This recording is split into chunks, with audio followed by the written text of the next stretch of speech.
Mere coincidence can be distinctly instructive. While the New York Attorney General's office argued a shareholder fraud lawsuit against ExxonMobil, riots were rocking Santiago, Chile. Connecting the events are heavy-handedness with climate change. The state of New York says ExxonMobil does not adequately account for future regulation related to climate. The case assumes strict regulation will seriously devalue oil and gas assets and concludes shareholders should know the risks so they can dump their holdings.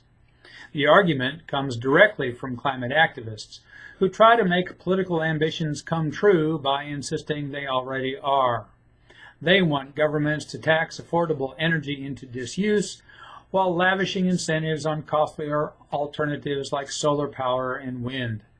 But governments trying to oblige usually encounter backlash and moderate or scrap the effort.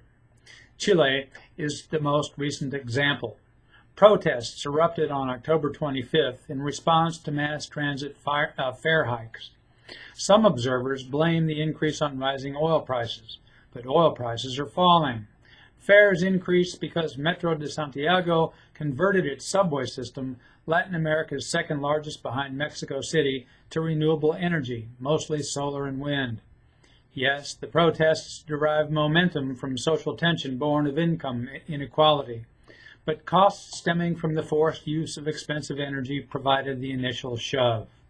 The Chilean protests also coincide with the approach of an international climate summit.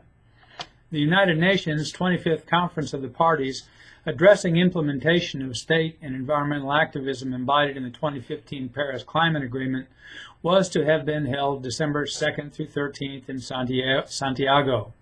Because of the protests, the Chilean government withdrew the welcome. COP25 originally was to have been held in Brazil, but the government there abdicated after Brazilians elected a president loath to impose the economic pain of climate mitigation. Events increasingly indicate that assumptions made now about future climate regulation will prove to have been exaggerated. New York lawyers, arguing otherwise, are not paying attention. In climate politics, they should see exaggeration is everything. I'm Bob Tippie, editor of Oil and Gas Journal, and that's the editor's perspective, which appeared first in text at www.ogj.com on November 1st, 2019. To comment, join the commentary channel at www.ogj.com/oilandgascommunity.